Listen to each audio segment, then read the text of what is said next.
సినిమాల్లో ఉన్నవాళ్ళు రాజకీయాల్లోకి వచ్చి ఒక ఉన్నత పదవి తెచ్చుకోవాలని అదే తమ జీవిత లక్ష్యం అన్నట్లుగా ప్రయత్నం చేస్తూ ఉంటారు.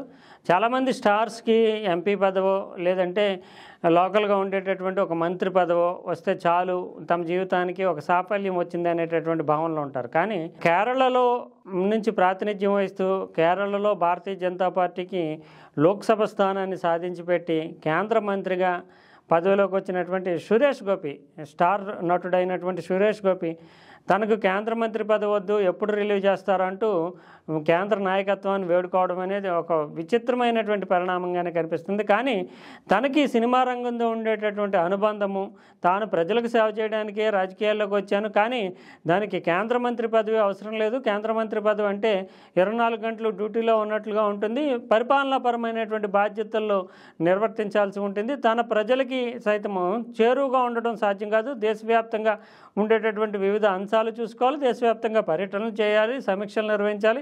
దీనికంటే తన నియోజకవర్గాన్ని చూసుకుంటూ తనకి ఎంతో ఇష్టమైనటువంటి తన జీవితాంతో ముడిపడి ఉన్నటువంటి సినిమా రంగంలో కొనసాగడమే తనకి ఇష్టము. అందువల్ల తాను ఇప్పటికే 22 సినిమాలు ఒప్పుకొని ఉన్నాను కాబట్టి వాటిని పూర్తి చేయాల్సినటువంటి బాధ్యత తనపైన ఉంది. అందువలన తనకి ఇచ్చినటువంటి కేంద్ర మంత్రి పదవి నుంచి తనను రిలీవ్ చేయాలి, ఆ బాధ్యతలను తప్పించాలంటూ సురేష్ గోపి ఇటీవల అమిత్ షా కావచ్చు, నరేంద్ర మోడీ కావచ్చు, ఇతర నాయకులను కలిసి విన్నవించుకోవడం అనేది ఒక విశేషమైనటువంటి చర్చగా మారింది.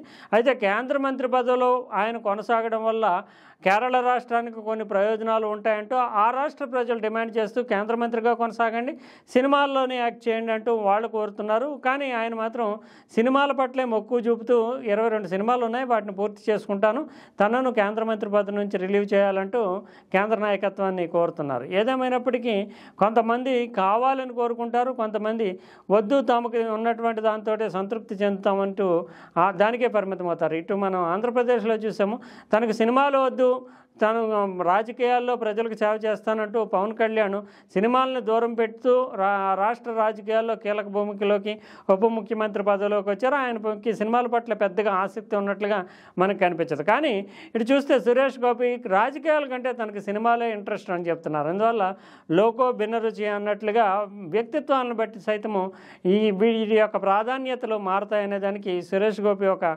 నిదర్శనగా మనం చెప్పాల్సి ఉంటుంది.